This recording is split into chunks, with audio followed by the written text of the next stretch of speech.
Hi friends, welcome back to my channel. ఈ స్టోరీకి writer SNMR Sridhar గారండి. శ్రీధర్ గారి అన్ని స్టోరీస్ కి కాపీరైట్స్ వర్తిస్తాయి.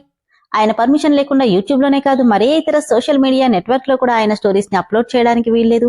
దయచేసి అలా చేయకండి ఫ్రెండ్స్. అలా చేస్తే లీగల్ గా చాలా ప్రాబ్లమ్స్ ఫేస్ చేయాల్సి వస్తుంది. అలానే ఈ స్టోరీస్ చదువుతున్న వాళ్ళైనా వింటున్న వాళ్ళైనా మీరు మరే ఛానల్లోనైనా శ్రీధర్ గారి స్టోరీస్ ని చూసినట్లయితే వెంటనే నాకు కామెంట్ బాక్స్ లో మెసేజ్ చేయండి. నేను రైటర్ గారికి ఇన్ఫార్మ్ చేస్తాను. ఇది పూర్తిగా రైటర్ గారి ఛానల్ అండి. కేవలం ఆయన స్టోరీస్ మాత్రమే ఇందులో ఉంటాయి. కానీ కొంతమంది పేర్లు మార్చి ఆయన స్టోరీస్ ని వేరే ఛానల్స్ లో అప్లోడ్ చేస్తున్నారు. మీరు కానీ అలా చూసినట్లయితే నాకు మెసేజ్ చేయండి. ఇక లేట్ చేయకుండా వీడియోలోకి వెళ్ళిపోదాం ఫ్రెండ్స్. ఎస్ఎన్ఎంఆర్ శ్రీధర్ గారు రాసినటువంటి మనోభిరాముడు 34వ భాగం.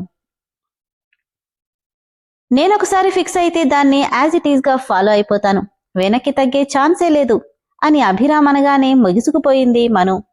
ఇంతలో అక్కా అక్కా అంటూ యశు రావడంతో, యశు వస్తుందండి, ప్లీజ్ వదలండి అని మను అంటే ఎవరు రాకపోతే పర్వాలేదా? ఆహా అది కాదండి, ప్లీజ్ అండి వదలండి. వదలను. నిన్నంతా బాగా ఎక్కువ చేసావు కదా, ఈరోజు ఒరిజినల్ ట్రై చేద్దాం అంటూనే నడుం మీద గట్టిగా ప్రెస్ చేస్తుంటే కళ్ళు మూసుకుంది మను. సరిగ్గా అప్పుడే అక్కా ఇంకా ఎంతసేపు అంటూ లోపలికొచ్చిన యశు, మను అటువైపు, అభు ఇంకొక వైపు ఒకరినొకరు కిస్ చేసుకుంటున్నట్టు కనిపించడంతో కంగారుగా వెనక్కి తిరిగి, సారీ మీరు పర్సనల్ పనిలో ఉన్నారని తెలీదు అంటూనే కిందకెళ్ళిపోయింది. ఇక వదలండి అని మను అంటే, తనెళ్ళిపోయిందిగా ఇంకెందుకు వదలడం అంటూ అభిరామ్ దగ్గరికొస్తున్నాడు. అదిగో మీ నాన్నమ్మ వచ్చారు అని మను అనడంతో పక్కకి చూశాడు అభి. అప్పుడే ఫోర్స్గా తనని పక్కకు తోసేసి పరిగెట్టింది మను. ఏ ఆగు అంటున్నా వెనక్కి కూడా తిరిగి చూడలేదు.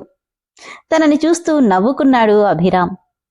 అరే మను, ఏమైందమ్మా అలా పరుగెత్తుకుంటూ వస్తున్నావేంటి? నాన్నా అదేంటంటే, బావా వదలకుండా తరుముతున్నాడేమో నాన్నా అని నవ్వుని ఆపుకుంటూ యశు అనగానే తనని కోపంగా చూసింది. విషయం అర్థమై చిన్నగా నవ్వుకున్నారు మిగిలిన వాళ్ళు. మనుని కోపంగా చూస్తున్న అభిని చూసి ఫాస్ట్గా ఆమె గోడ పక్కకి తప్పుకుంటే యశు మాత్రం, బావా అక్క చూడు షాపింగ్కి వెళ్దామంటే వద్దంటుంది. నాన్ సెన్స్, తనేంటి తీసుకెళ్లేది, ఈవినింగ్ రెడీగా ఉండు నేను తీసుకెళ్తాను అన్నాడు అభి. నిజంగానా? ఎస్ బేబీ, థ్యాంక్ యూ బాబా అంటూ గట్టిగా హగ్ చేసుకుంది యశు. ఈవినింగ్ రెడీగా ఉంటా, తొందరగా వచ్చేయాలి. షూర్ బేబీ అంటూ వెళ్ళిపోయాడు అభిరామ్. కార్లో కూర్చొని ల్యాప్టాప్ ఓపెన్ చేయగానే సుజీ నుండి ఫోన్ వచ్చింది. Good morning sweet heart. Very bad morning. Night ఎందుకు రాలేదు? కనీసం కాల్ చేసినా లిఫ్ట్ చేయలేదు. ఎన్నిసార్లు ఫోన్ చేశానో తెలుసా? కుదరలేదు డార్లింగ్. ఆ మాట ఫోన్ చేసి చెప్పొచ్చుగా అభి. అది యాక్చువల్లీ నేను మర్చిపోయాను, మొబైల్ సైలెన్స్లో ఉండిపోయింది, దట్స్ వై.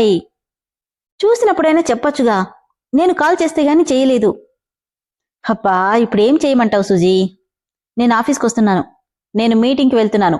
మధ్యలో నన్ను ఎవరైనా డిస్టర్బ్ చేస్తే కోపంగా వాళ్ళెవరైనా వద్దులే, అర్థం చేసుకో అని చెప్పి ఫోన్ పెట్టేశాడు అభిరామ్. అరే శర్మగారు మీరా అంటూ పలకరించింది ఇంటికొచ్చిన వాసుదేవ శర్మని వైశాలి. నాన్నగారున్నారమ్మా? ఉన్నారండి. తల మీద నిమురుతూ, ఎలా ఉన్నావు? బాగున్నాను, మీరెలా ఉన్నారు? బానే ఉన్నావమ్మా. నువ్వొచ్చావని రాధ చెప్పింది, పలకరిద్దామంటే పనులతో సరిపోయింది. మరేం పర్వాలేదండి, మీరు నన్ను కలవడమేంటి, నేనే మిమ్మల్ని కలవడానికి రావాల్సింది అని వైశాలి అంటుంటే, అలా కలవడానికి నువ్వు మామూలు ఇంట్లో పుట్టలేదు వైషు. నువ్వు ఈ జమీందార్ రాజేంద్ర భూపతి కూతురువి. ఎవరినైనా నీ దగ్గరికి రావాల్సిందే కాని నువ్వొకడి దగ్గరికి వెళ్ళకూడదు అంటూ బయటికొచ్చాడు రాజేంద్ర. దాంతో శర్మగారి వైపు అవమానంగా చూసింది వైషు. ఏంటి శర్మగారు పొద్దున్నే నన్ను వెతుక్కుంటూ వచ్చారు? మీతో కొంచెం మాట్లాడాలి భూపతి గారు. తను మహారాజా చైర్లో కాలు మీద కాలేసుకుని కూర్చొని కనీసం ఆయన్ని కూర్చోమని కూడా చెప్పలేదు రాజేంద్ర భూపతి. వైషు ఉండబట్టలేక, మీరు కూర్చోండి శర్మగారు అంటే గుర్రుగా చూస్తున్న రాజేంద్ర వైపు చూసి, ఈ గంజాయి వనంలో తులసి మొక్కలా ఈ పిల్ల ఎలా పుట్టిందో ఏంటో అనుకున్నాడు శర్మ. చూడండి భూపతి గారు, ఊర్లో అందరూ ఊరొదిలి వెళ్ళిపోదామనుకుంటున్నారు. అవునా? అయితే నన్నేం చేయమంటావు? అది కాదు, ఇంతకుముందు పొలాలు కౌలుకిచ్చారు కాబట్టి మీ దగ్గర తీసుకున్న అప్పు వడ్డీ రూపేణా మీకిచ్చేవారు. కానీ మీకిప్పుడు ఇవ్వడానికి వాళ్ళ దగ్గర ఏమీ లేదు. దానికి నన్నేం చేయమంటారు? అందుకని నా డబ్బు వదిలేయాలా? లేదు లేదు, కానీ మరికొంచెం వాళ్లకు టైం ఇస్తే బాగుంటుంది. అది మాట్లాడడానికే వచ్చాను. చూడండి శర్మగారు, ఇప్పటికే వాళ్ళకి చాలా టైం ఇచ్చాను. అందుకే ఆఖరి హెచ్చరింపుగా తనఖా పెట్టిన ఇల్లు వాగిళ్లన్నీ తీసుకుంటానన్నాను. ఇందులో తప్పేముంది చెప్పండి? తప్పని కాదు భూపతి గారు, ఇంకొంచెం టైం ఇస్తే బాగుంటుందని. వైషు కూడా, అవునాన్నా, పాపం ఒక్కసారిగా అంత డబ్బంటే వాళ్లు మాత్రం ఎలా తెస్తారు చెప్పండి, కొద్దిగా టైం ఇవ్వండి అని బతిమాలుతుంటే, సరే శర్మగారు, నా కూతురు కూడా చెప్తుంది కాబట్టి ఒప్పుకుంటున్నాను, కానీ అనడంతో ఇద్దరూ మొహాలు చూసుకున్నారు వైశాలి, వాసుదేవ శర్మలు. అదే, తర్వాతైనా వాళ్ల అప్పుని ఎలా తీరుస్తారు, అసలు తీర్చగలరా అని అనడంతో ఆలోచనలో పడ్డాడు శర్మ. సర్లేండి, అవన్నీ నాకెందుకు, వీలుంటే మీరే ఒక శాశ్వత ఉపాయం చూడండి, వాళ్లు శాశ్వతంగా ఈ సమస్యలన్నిటి నుండి బయటపడేలా. ఇక వెళ్ళిరండి, మీరు చెప్పారు కాబట్టి ఇంకొక 4 రోజులు టైం ఇస్తున్నాను, నమస్కారం అనమనతో భూపతి మాటలకి అర్థాలు వెతుకుతూ ప్రతి నమస్కారం చేసి వెళ్లిపోయారు శర్మగారు. శర్మ, ఇక నీ ఆలోచనలన్నీ నీ యజమానుల చుట్టూనే తిరుగుతాయనుకుంటూ కన్నింగా నవ్వుకున్నాడు రాజేంద్ర భూపతి. అర్జెంట్ మీటింగ్స్ అన్నీ షెడ్యూల్ చేస్తుండడంతో వాటికి అటెండ్ అయి ఈవినింగ్ ఎప్పటికో ఆఫీస్కొచ్చాడు అభి. తన క్యాబిన్లోకి రాగానే ఎదురుగా తినేసేలా చూస్తూ కూర్చుంది సుజీ. హే నువ్వా, నువ్వేంటిక్కడా? నీకోసమే, ఫుల్ బిజీ అన్నావు కదా, అందుకే నువ్వు వచ్చే వరకు వెయిట్ చేస్తున్నా. ఓకే వచ్చాను, ఇప్పుడు చెప్పు, ఏంటి నీ ప్రాబ్లం అంటూ టేబుల్ మీద కూర్చున్నాడు. నువ్వే, నీకోసం ఎంత వెయిట్ చేశానో తెలుసా? మళ్ళీ రేపు డాడీ వచ్చేస్తారు, ఢిల్లీ వెళ్ళాలి అంటూ తన దగ్గరికొచ్చి చేత్తో బటన్స్ వీపుతుంటే తన చేతులు పట్టుకుని ఆపేస్తూ, Suji, I'm not interested today అన్నాడు అభి. బట్ నేను నీకోసం పిచ్చిదాన్నయ్యేలా ఉన్నాను, ప్లీజ్ అభి. అది కాదు సుజీ, ఇంకేం మాటల్లేవు, ఓన్లీ చేతలే అంటూ అభిని కిస్ చేయబోయి, నో ఇక్కడ కాదు, కమ్ లెట్స్ మూవ్ అంటూ ఆ క్యాబిన్ కి అటాచ్డ్ గా ఉన్న అభి పర్సనల్ రూమ్ లోకి తీసుకెళ్లి ఒక్కొక్కటిగా అతని బటన్స్ రిమూవ్ చేస్తుంటే నవ్వుతూ, నువ్వు మరీ ముదిరిపోతున్నావు సుజీ. ఏం చేయను సార్, మన్మథ చూపులు అలాంటివి, ఏం చేయను? అవునా అంటూనే తనని దగ్గరికి లాక్కొని పెదవుల మీద వేలితో రాస్తూ, మరి నా దగ్గరికొచ్చే వాళ్లంతా ఒక్కోసారి ఏడ్చేస్తారు, నువ్వేంటి ఇలా అంటున్నావు? అది కాసేపే అభి, మళ్ళీ నువ్వే కావాలనిపిస్తుంది, అందుకేగా నీ దగ్గరికొచ్చే వాళ్ళెవరూ నిన్ను వదులుకోవడానికి ఇష్టపడరు అనగానే గట్టిగా నవ్వేశాడు. ఎందుకలా నవ్వుతున్నావు? ఏం లేదు, నా దగ్గరికొచ్చే వాళ్ళు ఒక్కొక్కరు ఒక్కో అవసరం కోసం వస్తారు, కొందరు డబ్బు కోసం, మరికొందరు నాతో గడపాలనే కోరిక కోసం. బట్ అంటూ ఆగిపోయాడు. బట్ ఏంటి చెప్పు. ఏం లేదులే, సగం చెప్పి వదిలేస్తే ఎలా, చెప్పు అభి. నాకు కావాల్సింది మాత్రం నన్నుగా చూసేవాళ్ళు సుజీ. ఐ కాంట్ అండర్స్టాండ్, నిన్నులా చూడక ఇంకెవర్లా చూస్తారు అభి? అది నీకు చెప్పిన అర్థం కాదులే, ఇప్పుడు నాకు అర్థాలతో పనిలేదు అంటూనే కొద్దిగా కాళ్ళు పైకెత్తి అభి పెదవులందుకుంటుంటే డిస్టర్బ్ చేయడానికన్నట్టు అప్పుడే అభి జేబులో ఉన్న ఫోన్ రింగ్ అవుతుంది. తీయబోతుంటే పక్కన పెడే అభి అని తన షర్ట్ కాలర్ పట్టుకుని దగ్గరికి లాక్కుంది సుజీ. ఇది మాన్షన్ నెంబర్ కదా, వెయిట్ 1 సెకండ్ అంటూ లిఫ్ట్ చేశాడు. ఈ చేసిన వాళ్ళకి కొంచెం కూడా కామన్ సెన్స్ ఉండదనుకుంటా అని సుజీ తిట్టుకుంటుంటే నవ్వుకుంటూ ఫోన్ లిఫ్ట్ చేసి హలో అన్నాడు అభిరామ్. ఎవ్వరూ మాట్లాడకపోవడంతో హూజ్ దట్ అని చిరాగ్గా అన్నాడు. వణుకుతున్న గొంతుతో నేనేనండి అన్న మను తీయటి స్వరం విని, నువ్వేంటి ఈ టైంలో, అది కూడా ఆఫీస్కి? అది సారీ అండి, మీరు అర్జెంట్ పనిలో ఉన్నారనుకుంటా అని నెమ్మదిగా అంటున్న మను మాటకి విసుగ్గా సుజీ వైపు చూసి, ఎందుకు కాల్ చేశావు? అదేనండి, మీరు యశుని షాపింగ్కి తీసుకెళ్తానన్నారు, ఇంకా రాకపోయేసరికి అదేమో ఏడుపు మొహం పెట్టుకుని కూర్చుంది, మీరప్పుడొస్తారో చెప్తే తల రుద్దుకుంటూ, ఓ మీటింగ్లో పడి మర్చిపోయాను అనుకుని వాచ్ చూసుకుంటూ ఇంకో 10 మినిట్స్లో వచ్చేస్తున్నానని చెప్పి ఫోన్ పెట్టేశాడు అభిరామ్. సారీ సుజీ, నేను అర్జెంటుగా వెళ్ళాలి. ఎక్కడికి? నీకిప్పుడు ఏ పనులు లేవని మూర్తి చెప్పాడు. పర్సనల్ అని చెప్పి పక్కన పడేసిన కోట్ వేసుకుంటూ వెళ్ళిపోతుంటే, అసలెవరా చేసింది అంత అర్జెంట్ పనేంటి? మర్చిపోయాను అంటున్నావు, ఇంకెవరినైనా అమ్మాయిని బుక్ చేసుకున్నావా? గట్టిగా సుజీ అనగానే, నాకంటే బాగా సుఖపెడతారా, బాగా ఎక్స్పీరియన్సా అనగానే కోపంగా తన గొంతు పట్టుకున్నాడు అభి. అందరూ నీలా మదపిచ్చి పట్టి కొట్టుకుంటారనుకోకు, కడిగిన ముత్యంలా ఉన్నవాళ్లు కూడా ఉంటారు. అభి ప్లీజ్, నొప్పిగా ఉంది. ఇంకోసారి నువ్వు నా కంటికి కనిపించకూడదు. గెట్ లాస్ట్ అని విసురుగా తనని తోసేసి వెళ్ళిపోయాడు అభిరామ్. అక్క, అసలు బావ వస్తాడా? మనవరాలా, వాడు వస్తాను అన్నాడంటే ఖచ్చితంగా వస్తాడే. ఏమో, మర్చిపోయాడు ఏంటో. యశు, ఒకరింటికొచ్చినప్పుడు ఏంటా అల్లరి? అభి ఎన్ని పనుల్లో ఉన్నాడో ఏంటో. డ్రైవర్ని తీసుకుని నువ్వే వెళ్ళొచ్చుగా అని శారద అంటే, అమ్మా చిన్నపిల్ల, దాంతో ఏంటి? అయినా ఏం చేసిందని అలా అరుస్తున్నావు అంది మను. నేనేమీ తీసుకెళ్లమనలేదమ్మా, బావే తీసుకెళ్తానన్నాడు. అయితే మాత్రం నీ బుద్ధి ఏమైంది? ఇదేమైనా నీకు నేను నేర్పించింది అని కిషోర్ కోప్పడితే, అదేంటి కిషోర్ అలా అంటావు? వాడేమైనా పరాయివాడా? అక్కమొగుడేగా. మరతల్లంటే బావల దగ్గర అలానే ఉంటారు. అదిగో బావొచ్చేశాడు అంటూ పరిగెత్తుకెళ్ళి, బావా వచ్చేసావా? నీకోసం ఎంతసేపటి నుండి వెయిట్ చేస్తున్నానో తెలుసా? పొద్దున్నుండి నాన్ స్టాప్గా మీటింగ్ అటెండ్ అవుతూ క్షణం కూడా రెస్ట్లెస్గా ఉండడం వల్ల అభిముఖంలో టైర్డ్నెస్ కొట్టొచ్చినట్టు కనిపిస్తుంటే, బాగా అలసిపోయినట్టున్నాడే అనుకుంది మను. సారీ బేబీ, ఈరోజంతా ఫుల్ బిజీ, మర్చిపోయాను, పద వెళ్దాం. ఒక్క నిమిషం అంటూ ఆపేసింది మను.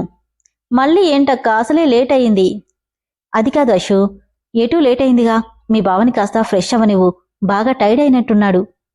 నిజమే బావా, నువ్వెళ్ళి ఫ్రెష్ అవ్వు, తొందరగా వచ్చేయ్. నేను కూడా ఇంకోసారి ఫేస్ వాష్ చేసుకుని వస్తానంటూ యశు వెళ్లడంతో నిజంగానే ఫుల్లుగా అలసిపోయిన అభి మను వైపు ఒకసారి చూసి పైకెళ్ళిపోయాడు. 5 మినిట్స్లో ఫ్రెష్ అయి వాష్రూమ్ నుండి బయటికి రాగానే ఎదురుగా స్నాక్స్ కనిపించాయి. ఇవిక్కడా అనుకోగానే మనువు పెట్టిందని అర్థమై ఆఫ్టర్నూన్ భోంచేయకపోవడం గుర్తొచ్చి ఫాస్ట్గా తినేసి, యశూ వెళ్దామా అంటుండగానే ఎదురుగా పుదీనా ఫ్లేవర్ టెంప్ట్ చేసేలా ఉన్న గ్రీన్ టీ కళ్ల ముందు కనపడింది.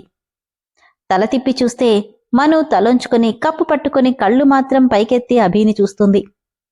అభి నవ్వకపోయినా తన కళ్ళు అల్లరిగా నవ్వుతున్నట్టనిపిస్తే తడబడుతూ తలదించేసి, టీ. కిషోర్ కూడా టీ తీసుకోబాబు అంటే, బేసికల్గా గ్రీన్ టీ అలవాటుండే అభి ఆ ఫ్లేవర్కి ఆటోమేటిక్గా మెల్ట్ అయిపోయి కప్ తీసుకున్నాడు. కొద్దిగా సిప్ చేయగానే మైండ్ అంతా రిలాక్స్డ్గా అయిపోయింది అతనికి. కప్ చేతికిస్తూ తనకి మాత్రమే వినిపించేలా, నీలాగే చాలా బాగుంది, అడగకుండానే నా టైర్డ్నెస్ అర్థం చేసుకున్నావు, థ్యాంక్ యూ అని అల్లరిగా నవ్వుతూ తన వైపే చూస్తూ యశుని తీసుకుని వెళ్ళిపోయాడు అభిరామ్. ఫస్ట్ టైం తనతో అంత పాజిటివ్గా మాట్లాడుతుంటే తననే రెప్పవాల్చకుండా చూస్తుండిపోయింది మను. నువ్వు కూడా వెళ్ళొచ్చు కదే అని శారద అంటే, నాకు వెళ్లాలని లేదమ్మా. నువ్వేమో అబ్బాయికి కోపం ఎక్కువ అంటావు, కాని చూడు ఎంత సరదాగా ఉన్నాడో అని శారద అంటుంటే మనసులో, ఆ మాన్స్టర్ అందరి దగ్గర బానే ఉంటాడు, నా దగ్గరే కళ్ళు తొగిన కోతిలా రంకేస్తాడు, నేనంటే ఎందుకంత కోపం అతనికి అనుకుంది మను. బయటే భోంచేసి ఎప్పుడో 11ంటికి ఇంటికి చేరారు అభి యశులు. యశు యశు లే అని అభి పిలుస్తుంటే అతని భుజం మీద తలవెల్చి, అప్పుడే వచ్చేసిందా బావా? వచ్చేసింది, వెళ్ళి రూంలో నిద్రపో. నేనిక్కడే ఉంటాలే బావా అని డీప్గా నిద్రపోతుంటే తను ఎంత పిలిచినా లేవకపోవడంతో తనే 2 చేతులతో లిఫ్ట్ చేసి తీసుకెళ్తుంటే ఎదురొచ్చిన మను కంగారుగా చూసింది. నిద్రపోయింది, లేవట్లేదు. అలాగా అంటూ యశు రూమ్ డోర్ ఓపెన్ చేయగానే తనని తీసుకెళ్లి బెడ్ మీద పడుకోబెట్టాడు. యశుకి నీట్గా బెడ్షీట్ కప్పి డోర్ వేసి వెళ్ళిపోయింది మను. అమ్మో, అసలే పొద్దున ఇష్టం వచ్చినట్టు మాట్లాడాడు, ఇప్పుడేం చేస్తాడో ఏంటో అనుకుంటూ పైకెళ్లకుండా అక్కడక్కడే తచ్చాడుతుంది. మను, నువ్వేంటే ఇంకా ఇక్కడే ఉన్నావు అంది శారద. అమ్మా, నువ్వింకా నిద్రపోలేదా? యశు వాళ్ళు వచ్చారో లేదనని వచ్చాను. నువ్వు నిద్రపోకుండా అంత టెన్స్గా అటు ఇటు తిరుగుతున్నావేంటి? ఏం లేదమ్మా, నిద్ర పట్టలేదు. నీకు నిద్ర లేదని అబ్బాయికి నిద్ర లేకుండా చేస్తావా? అప్పుడే సెకండ్ షిఫ్ట్ పనివాళ్లు మారుతుండడం చూసి, చూడు పనివాళ్లు కూడా వచ్చేస్తున్నారు, వెళ్ళి నిద్రపో. సరేమ్మా అంటూ వెనక్కి చూస్తూ పైకెళ్తుంటే, వెళ్ళవే. వెళ్తున్నా అంటూ భయంగా రూమ్ లోపలికి అడుగు పెట్టగానే అప్పటికి అభి డ్రెస్ కూడా చేంజ్ చేసుకోకుండా బోర్లా పడుకొని నిద్రపోతున్నాడు. అమ్మయ్యా పడుకున్నాడు అనుకునేలోపు ఇంతలో ల్యాండ్ లైన్ రింగ్ అయింది. తను డిస్టర్బ్ అవ్వకుండా ఫాస్ట్గా ఫోన్ లిఫ్ట్ చేసింది. హలో సార్, నేను మూర్తిని. హలో అని మను అనగానే, మేడం మీరా? సార్ లేరా? ఆయన నిద్రపోయారు మూర్తిగారు. అవునా, ఈ టైంలో మేల్కొని ఉంటారని చేశాను, లేపమంటారా? వద్దు మేడం, సార్ ఈరోజు చాలా టైర్డ్ అయ్యారు, పైగా హెడ్ఏక్ కూడా అన్నారు. రెస్ట్ తీసుకొనివ్వండి, నేను పొద్దున్నే మాట్లాడతానని చెప్పి ఫోన్ పెట్టేశాడు మూర్తి. ఫోన్ పెట్టేసి అభి వైపు చూడగానే కళ్ళు ముడుచుకుపోయి చిరాకు అలసట స్పష్టంగా కనిపిస్తుంటే, పాపం అసలే అలసిపోతే ఈ రాక్షసి మళ్లీ ఊరంతా తిప్పినట్టుంది అనుకొని బామ్ తీసుకుని మెల్లిగా అభి తలకి రాస్తుంటే ఆ స్పర్శకి హాయిగా అనిపించి ముడుచుకున్న కనుబొమ్మలు విడివడి ముఖమంతా ప్రసన్నంగా అయిపోయింది అభికి. కాసేపటికి పైకి లేవబోతుంటే తన చెయ్యి పక్కనే ఉన్న టేబుల్కి తగిలి దానిమీదున్న వస్తువులన్నీ కింద పడిపోయాయి. ఆ శబ్దానికి కళ్ళు తెరిచిన అభికి తన పక్కనే కూర్చున్న మనుని, తన చేతిలో ఉన్న బాంని చూసి కోపంగా ఆమె చేతిని తోసి, ఏంటి నువ్విక్కడేం చేస్తున్నావని అడిగాడు. అంటే మీరు టైర్డ్ అయ్యారని నేను చెప్పానా నీకు? అది కాదండి, నేనేదో జస్ట్ షడప్, ఇక్కడ ఉండమన్నాను కదా అని నీకు నచ్చినట్టు చేస్తే చంపేస్తాను. ఏదో మీ నాన్న కోసం జాలిపడి ఇక్కడ ఉండమన్నాను, అంతేగాని నా మీద నీ నీడ పడ్డం కూడా నాకిష్టం లేదు.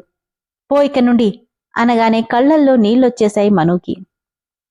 అది కాదండి అసలు నేను అంటున్నా, షాడప్ అండ్ గెట్అవుట్ అని గట్టిగా అరవడంతో ఉలిక్కి పడింది మను. విన్నారు కదా ఫ్రెండ్స్, అందరి దగ్గర బానే ఉంటున్నాడు. మనుని ఎవరైనా ఒక్క మాట అంటే ఒప్పుకోడు, కానీ తన దగ్గరికొచ్చే మాట మరకు మాత్రం ఎందుకింత కోపం ప్రదర్శిస్తున్నాడో అతనికే తెలియాలి. అతన్ని మనసుని మను మార్చగలదా లేదా అనేది తదుపరి ఎపిసోడ్లో తెలుసుకుందాం. అలాగే ఈ స్టోరీ మెంబర్షిప్లో ఉందండి. స్టోరీ నచ్చితే దయచేసి మెంబర్షిప్లో జాయిన్ అవ్వండి. Thank you.